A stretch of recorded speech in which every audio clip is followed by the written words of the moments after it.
আসসালামু আলাইকুম দর্শক, মঙ্গলবার গভীর রাতে আমাদের প্রধান উপদেষ্টা ডক্টর মোহাম্মদ ইউনূসের প্রেস উইং থেকে একটি বিবৃতি দেওয়া হয়েছে। যুক্তরাষ্ট্রের গোয়েন্দা সংস্থা ডিরেক্টর অব ন্যাশনাল ইন্টেলিজেন্সের প্রধান তুলসী গ্যাবার্ডের বক্তব্যের বিরোধিতা করে।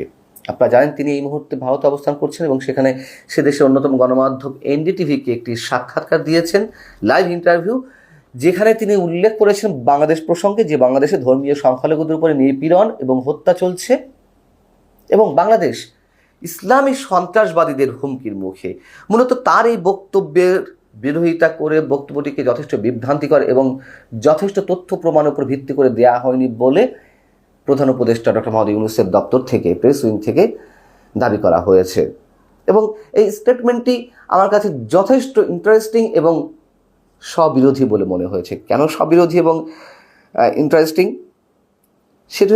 সেটির ক্ষেত্রে প্রথম প্রশ্ন হচ্ছে যে তুলসী গ্যাবার্ড লাইভ ইন্টারভিউটি শেষ করলেন সোমবার বিকাল 5টার আগে বা সন্ধ্যার আগে।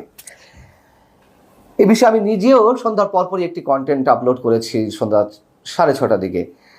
সেখানে গভীর রাতে আমাদের প্রধান উপদেষ্টার দপ্তর থেকে কেন স্টেটমেন্ট দিতে হয় যদি তার এই বক্তব্যকে বাংলাদেশের জন্য এতটাই বিভ্রান্তিকর এবং বাংলাদেশকে খাটো করা ইঙ্গিত বলে মনে হয়। বিবৃতিতে বলা হয়েছে তার এই বক্তব্যটি যথেষ্ট প্রমাণের উপর দেওয়া হয়নি এবং বিভ্রান্তিকর, অতিরঞ্জিত বলেও মন্তব্য করা হয়েছে। আর স্ববিরোধিতা এই বিবৃতির মধ্যে স্পষ্টভাবে উঠে এসেছে, বা বিবৃতির মধ্য দিয়ে যেই শেখ হাসিনার বিরুদ্ধে জিহাদ ঘোষণা করা হয়েছে এক প্রকার বর্তমান সরকারের পক্ষ থেকে, সেই শেখ হাসিনাকেই সমর্থন করা হয়েছে প্রকারান্তরে। বিষয়টি বলছি আমি। দ্বিতীয় কোশ্চেন হচ্ছে তুলসী গ্যাবার্ডের এই বক্তব্য যদি তথ্য ভিত্তিহীন হয়ে থাকে বা বিভ্রান্তিকর বলে মনে হয়ে থাকে, তাহলে এর আগে আন্তর্জাতিক গণমাধ্যম ডয়েচে ভেলে থেকে শুরু করে বিভিন্ন গণমাধ্যমে যেই ধরনের রিপোর্টিং হয়েছে বাংলাদেশের উগ্র চরমপন্থা বা ধর্মীয় মৌলবাদ সম্পর্কে, সেই সম্পর্কে কেন কোনো প্রতিবাদ দেওয়া হয়নি? যেমন আন্তর্জাতিক গণমাধ্যম ডয়েচে ভেলেতে তো একেবারে স্পষ্ট করে বলা হয়েছে চরমপন্থী সংগঠন সম্পর্কে। এখানে বলা হচ্ছে নিষিদ্ধ সংগঠন ঘোষণা দিয়ে হিজবুত তাহরির রাজধানীর বুকে মিছিল করে, তারপরে সক্রিয় হয় পুলিশ, নারীদের উপর হামলা চালিয়ে দিব্যে ঘুরে বেড়ায় হামলাকারীদের হোতা, এবং পুলিশ সক্রিয় হয় সমালোচনার ঝড়ের পরে। এসব কি সে ইঙ্গিত? ডয়েচে ভেলে এও বলছে, শুধু ডয়েচে ভেলে কেন, আরও বিভিন্ন গণমাধ্যম, বিবিসি থেকে শুরু করে বিভিন্ন আন্তর্জাতিক গণমাধ্যমে এই রিপোর্টিংগুলো তো উঠে এসেছে। সেখানে সেই রিপোর্টিংগুলোতে বলা হচ্ছে যে নারীদের ঘরে বন্দি রাখার চেষ্টা, মাজার ভাঙা সহ অভ্যুত্থানের পরপরই বিভিন্ন কলেজে জঙ্গি সংগঠনের পতাকার মতন দেখতে পতাকা নিয়ে মিছিল করার ঘটনা বাংলাদেশে ঘটে চলেছে।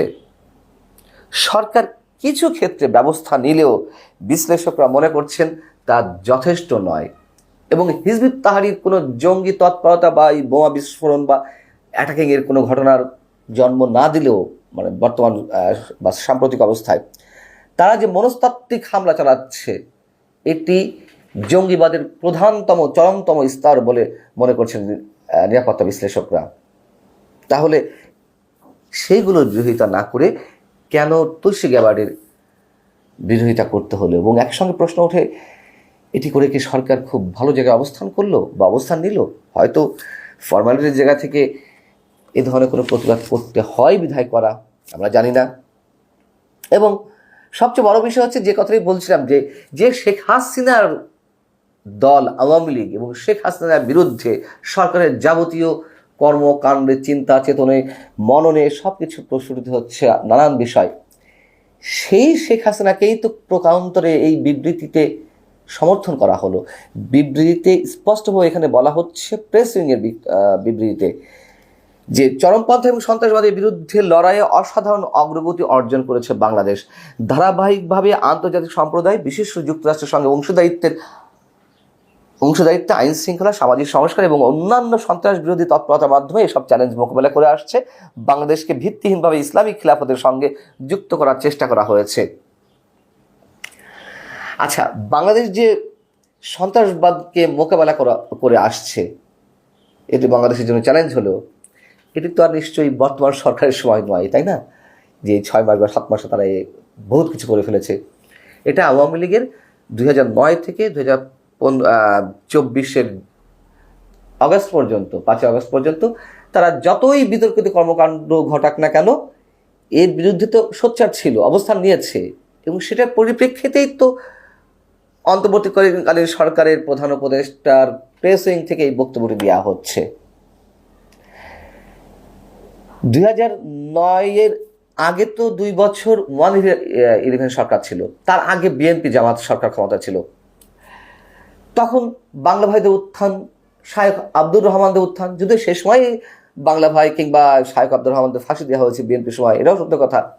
10 ট্রাক অস্ত্র এলো, সারা দেশে জেএমবি বোমা হামলা করলো, এগুলো তো তখনকার উত্থান ইসলামী সন্ত্রাসবাদীদের, কথিত ইসলামী জঙ্গিদের। তারপরে আওয়ামী লীগ ক্ষমতায় এসে তাদেরকে দমন করে রেখেছে, এটাও সত্য কথা, এবং সেটাই তো উঠে এসেছে প্রধান উপদেষ্টা প্রেস উইংয়ের বিবৃতিতে। এবং আমি কথাও বলে রাখি, অনেকে নিশ্চয়ই প্রসঙ্গে তুলবেন যে আওয়ামী লীগ জঙ্গিবাদ নির্মূলের ক্ষেত্রে অনেক ক্ষেত্রে নাটক করতে পারে, তাদের তৎপরতা বেশি দেখানোর জন্য। কিন্তু বাস্তবতা তো সন্ত্রাসবাদী জঙ্গিবাদী সংগঠনের মাথাচাড়া দিয়ে ওঠার সুযোগ তো অনেকখানি কমে এসেছিল, এবং সেটাই প্রধান উপদেষ্টার প্রেস উইংয়ের এই বিবৃতিতে উঠে এসেছে। তার মানে এখানে শেখ হাসিনার সফলতা স্বীকার করতে বাধ্য হলো। তুলসী গ্যাবার্ড যে মন্তব্যটি একবারে সরাসরি করেছেন যে ইসলামিক খিলাফত সৃষ্টিকারীদের উদ্দেশ্য সব জায়গাতে একই থাকে, বাংলাদেশেও সেটি লক্ষ্য করা যাচ্ছে। হিজবুত তাহরির নিষিদ্ধ সংগঠন ছিল, হিজবুত তাহরির সারা বিশ্বে ইসলামিক খিলাফতের চেষ্টা চালিয়ে যাচ্ছে, সারা বিশ্বে তাদের 32টি দেশের সংগঠন রয়েছে, এবং এই ইসলামিক খিলাফতকে তো হিজবুত তাহরিরকে তো আওয়ামী লীগ নিষিদ্ধ করেছিল। তাহলে তুলসী গ্যাবার্ডের এই বক্তব্যগুলো কেন আমরা তথ্য ভিত্তিহীন বলে মন্তব্য করছি? এবং মাঝখানে যে কথাই বলছিলাম যে এই বিবৃতিটি সরকারের জন্য ভালো কিছু বই আনার বদলে হিতে বিপরীত হয় কিনা সেটি আমাদের দেখার বিষয়। আমার মনে হয় এই বিবৃতিটি দিতে গিয়ে এত সময়ের প্রয়োজন হয়েছে। সরকার নিজেও আমার ধারণা একটা বিভ্রান্তিকর অবস্থায় ছিল যে বিবৃতিতে কি লিখবে কি লিখবে না। আল্লাহ হাফিজ, ভালো থাকুন সবাই।